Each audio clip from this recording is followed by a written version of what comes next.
Class 8 social studies का history का chapter 3 है का नोट्स है ये।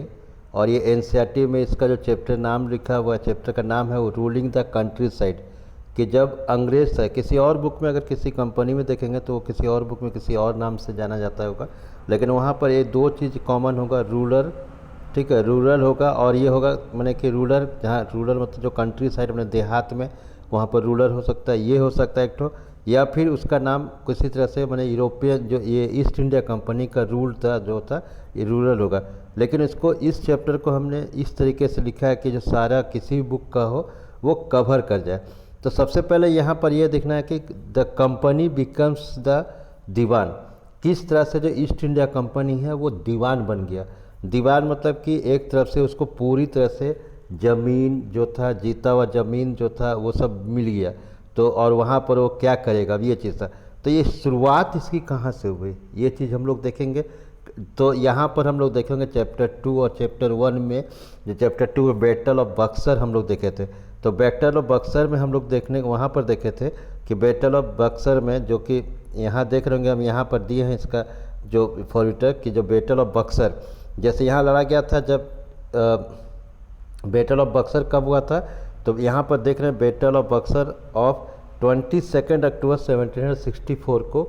यहाँ पर जब बैटल ऑफ बक्सर युद्ध खत्म होता है, एक तरफ रॉबर्ट क्लाइव थे, ईस्ट इंडिया कंपनी का सेना था जिसके रॉबर्ट क्लाइव वहाँ भेजा था। और वो कौन लड़ रहा था वहाँ पर, तो वहाँ पर लड़ रहा था हेक्टर मुनरो, ठीक है, हेक्टर मुनरो जो है वो लड़ रहा था, नेतृत्व कर रहा था। और उसके दूसरे साइड अगस्त में जो था वो कंबाइंड फोर्स था, वहाँ पर शाह आलम सेकंड जो मुग़ल एम्पायर के साथ में, और सुजोदौला जो कि अवध का था, और ये जो था मीर कासिम से यहाँ पर था, मीर कासिम, वो सब मिला के बैटल ऑफ बक्सर लड़ा जा रहा था। तो यहाँ पर इसको ये समझना होगा कि जब उस युद्ध में अंग्रेज जीत गई और जो बैटल ऑफ बक्सर में जो कंबाइंड फोर्सेस था, जो मैंने कि वेस्ट बंगाल जो कि कलकत्ता का, बंगाल का प्रेसिडेंसी का जो वहाँ का ये राजा था वो ख़त्म हो गया, शाह आलम हार गया, और यहाँ से मुग़ल इम्पेरियर जो शाह आलम सेकंड था उसकी हार हो गई। तो अब इसको यह समझें क्या था बैटल ऑफ बक्सर में, और ये कंपनी को दीवान कब मिल गया। तो यहाँ पर ये समझना होगा कि जो रॉबर्ट क्लाइव था वो जीत चुका था बैटल ऑफ बक्सर, और जीतने के बाद उसने एक साल के अंदर, माने कुछ महीनों के बाद, जो 22 अक्टूबर के बाद जाके करीब 8 या 9 महीना के बाद जाके 12 अगस्त 1765 को, 12 अगस्त 1765 को उसने एक दरबार बुलाया, एक मीटिंग बुलाया इलाहाबाद में।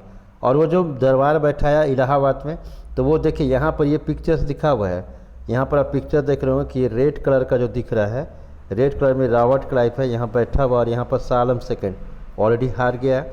देखने में ये लग रहा है कि एक बहुत बड़ा मीटिंग है, आयोजन किया गया है, लेकिन ये एक टेंट था जो कि रॉबर्ट क्लाइव का जो अब द्वारा बनाया गया टेंट था, और टेंट के अंदर ये मीटिंग चल रहा था। और यहाँ पर मीटिंग में सिर्फ क्या था, एक संधि था जिसको हम लोग ट्रीटी ऑफ इलाहाबाद के नाम से जानते हैं।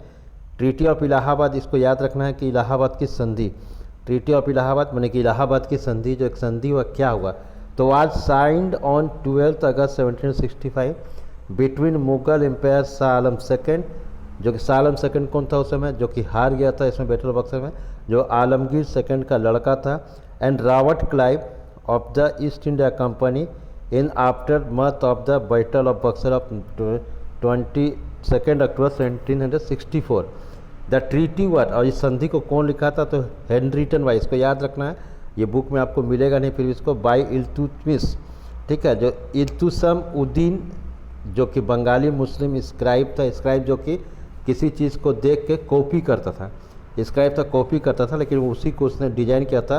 And diplomat of the Mughal empire, दो तरफ से था, एक था कि जो बंगाल का मुस्लिम स्क्राइब था जो लिखने वाला था, जो कि स्क्राइब मैंने कार्बन कॉपी करने वाला, और एक डिप्लोमेट था, राजदूत था मुग़ल एम्पायर का।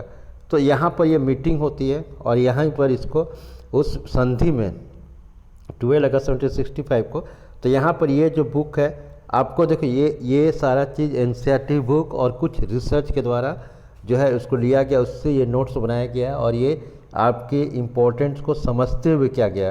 तो यहाँ पर क्या था कि on 12 August 1765 the Mughal assign the Diwan of Bengal to the East India company.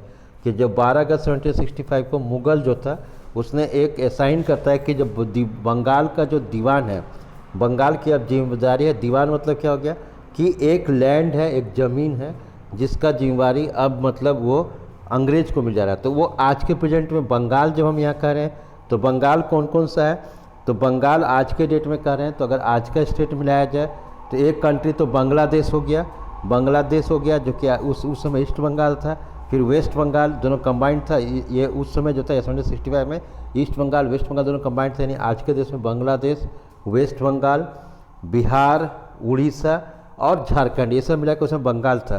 तो ये सारा जो एरिया है, ये जो एरिया बताया अभी हम जो स्टेट आज के डेट में बताया, वो सारे एरिया में अब लैंड का जो जिम्मेवारी है वो अंग्रेज को मिला। अब अंग्रेज क्या था कि जैसे वो तो मिल गया, चीफ फाइनेंशियल एडमिनिस्ट्रेटर बन गया, कैसे भी पैसा ले सकता है, कि as Diwan the company become the chief financial administrator of the area under its control, कि उसके जो कंट्रोल में था वहाँ पर उसको दीवान मिल गया जैसे कि, लेकिन वो चीफ फाइनेंशियल एडमिनिस्ट्रेटर। लेकिन यहाँ क्या था कि अंग्रेज अनुभवी नहीं थे, उनको वो सिर्फ एक तरह से बिजनेस करने आए थे और वो तैयार नहीं थे कि किस तरह से इसको एडमिनिस्ट्रेशन करना है, किस तरह से उसको मतलब कि पैसा रेवेन्यू कलेक्ट करना है। तो उससे पहले एक पॉइंट और डिस्कस कर रहे थे। In 1764 combined army of Mir Qasim were defeated by the British forces lead by the Hector Munro. जैसे बैटल ऑफ बक्सर बताया, मीर कासिम एक्चुअली बंगाल के उस समय थे जो माने कि ये इनके चार्ज में थे, उनका था मीर कासिम का। हम लोग इसको पढ़े हैं, battle of Plassey, battle of Buxar. उसको अगर वीडियो देखना होगा तो उसका लिंक हम इसमें डाल देंगे, उसका जो इसका जो डिस्क्रिप्शन में चैप्टर 2 का, तो उसको भी देख लीजिएगा। अब आगे हम लोग बढ़ते हैं। रेवेन्यू फॉर द कंपनी, अब 1765 को ये एग्रीमेंट हुआ, ट्रीटी ऑफ इलाहाबाद हुआ। तो वहाँ से 28 ईयर्स, नेक्स्ट 28 ईयर्स जो 28 साल था, नेक्स्ट 28 ईयर्स 1765 से लेकर 1793 उसको कंपनी के जो जिम्मेवारी थी जो 28 साल तक उसने कैसे किया, उसका 2 ही मोटो था।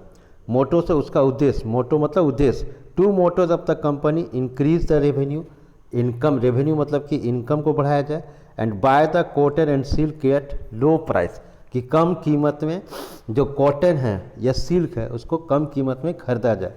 बंगाल इकोनॉमी वाज फेस, लेकिन अब उस समय देखो एक चीज़ ये भी समझना होगा आप सभी स्टूडेंट को कि बंगाल जो इकोनॉमी है, बंगाल की जो अर्थव्यवस्था था वो एक क्राइसिस से गुजर रहा था। मीर सिराजुद्दौला, मीर जाफर, मीर कासिम, सभी जगह किसी ने भी उसके जो अर्थव्यवस्था को, इकोनॉमी को ध्यान नहीं दिया। तो डीप क्राइसिस था बिकॉज आर्टिसियन, जो आर्टिसियन थे, आर्टिसियन मतलब कौन, जैसे कारपेंटर हो गए, गोल्ड स्मिथ हो गए, आयरन स्मिथ हो गए, या फिर जो कॉटन से मतलब कपड़ा बनाने वाले हो गए, टेक्सटाइल जो एक्सपर्ट हो गए, स्किल्ड लेबर हो गए, वेयर माइग्रेटेड फ्रॉम विलेजेस, वो गांव छोड़ के भाग रहे थे। क्यों भाग रहे थे? क्योंकि अंग्रेज उनको फोर्स कर रहे थे। जो ईस्ट इंडिया कंपनी को दीवान मिल गया उस समय वो फोर्स कर रहे थे कि उसको, कि वो उसका जो सामान है, बना हुआ सामान है कंपनी को बेचे लो प्राइस में। अब जो एक्सपर्ट हैं, जो दक्ष हैं, उनको पता है कि हम कहीं भी कमा लेंगे, और उनको लगा कि गांव में रहेंगे तो पूरा पैसा तो अंग्रेज लेके चल जाएगा, तो वो वहाँ पर क्या क्या अंग्रेज लेके चल जाएगा, उससे बचने के लिए वो गांव छोड़कर भागने लगे। और इनका उस समय जब बंगाल था तो ज़्यादातर सिटीज़ नहीं थे, उसमें सब लगभग विलेज थे। तो ड्यू टू सच सिचुएशन, और इस सिचुएशन के चलते एक ट्रेबल मैंने भयंकर फेमिन मतलब कि अकाल, भूखमरी, जिसमें खाना नहीं मिल रहा है, किल्ड 10 मिलियन, 1 बिलियन में होता है 10 लाख, 60 होता है 1 मिलियन में। तो यहाँ देख रहे हैं कि 60 यानी 10 लाख, यानी 100 लाख, यानी वो 1 करोड़। 10 मिलियन मतलब हो गया 1 करोड़ पीपुल डाई, जो मर गए इन 1770 में।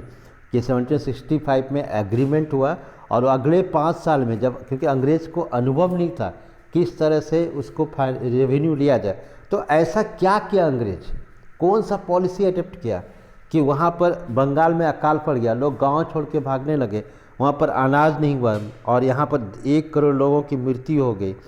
तो the need to improve agriculture. अब अंग्रेज को जब ये अनुभव हुआ कि यहाँ पर अकाल पड़ गया, डेथ हो गई 1960-70s में, तो उन्होंने कुछ स्टेप लिया, आगे जाते जाते कुछ एक कदम उठाए। क्या क्या कदम उठाए, तो इसको यहाँ पर समझना होगा। नाउ कंपनी ऑफिसर्स, जो कंपनी के अफसर थे, now company officer began to invest in land, कि जो अधिकारी थे कंपनी के, उनको लगा कि ज़मीन में कुछ ना कुछ इन्वेस्टमेंट करना चाहिए। जैसे ज़मीन है, किसी को दिया हुआ, कोई खेती कर रहा है, तो उसको माने कि किस तरीके से कर रहा है, उसको स्लेश वर्न कर रहा है मेथड से। And agriculture had to be improved, उनको अनुभव होता है कि उसको इस सबको इम्प्रूव करना होगा, तभी तो रेवेन्यू बढ़ेगा। इन 1793 the company introduce the permanent settlement. Permanent settlement मैंने कि उनको लगा कि रोज़ जाओ पैसा मांगो, रेंट मांगो, तो अंग्रेज लोग ने, जो यहाँ पर देखेंगे कि जो लॉर्ड कॉर्नवालिस था, वो मैंने क्या क्या क्या इंट्रोड्यूस किया। लॉर्ड कॉर्नवालिस था, उसने एक अस्थाई बंदोबस्त किया कि चलो इतना रेवेन्यू आते रहेगा। अगर हमको, जब हम अपना खेती करवा रहे हैं किसी को लगा के, हमको पता है कि इनकम नहीं हो रहा है, तो हम क्या करेंगे, किसी को ज़मीन दे देंगे, तुम मेरे में खेती करो और हमको साल में इतना रुपया दे दो। तो जो साल में इतना रुपया दे दो, तो वहाँ पर जो साल में इतना रुपया दे दो वही परमानेंट सेटलमेंट है कि हमको साल में इतना रुपया आएगा। तो in 1793 company introduce the permanent settlement.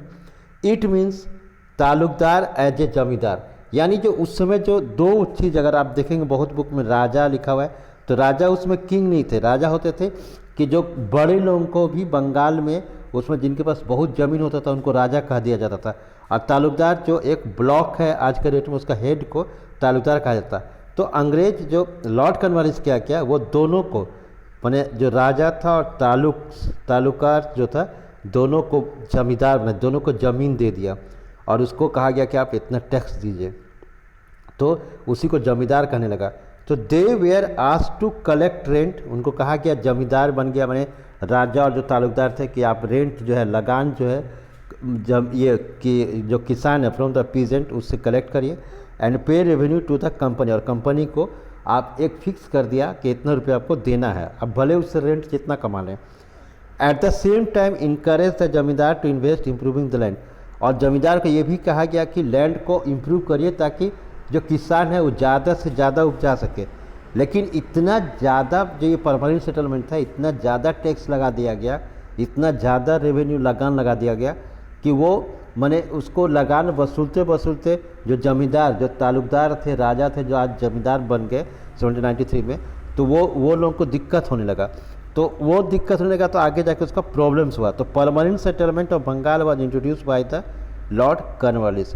अब यहीं तक ये पार्ट 1 हम रखते हैं और हम लोग मिलते हैं पार्ट 2 में। थैंक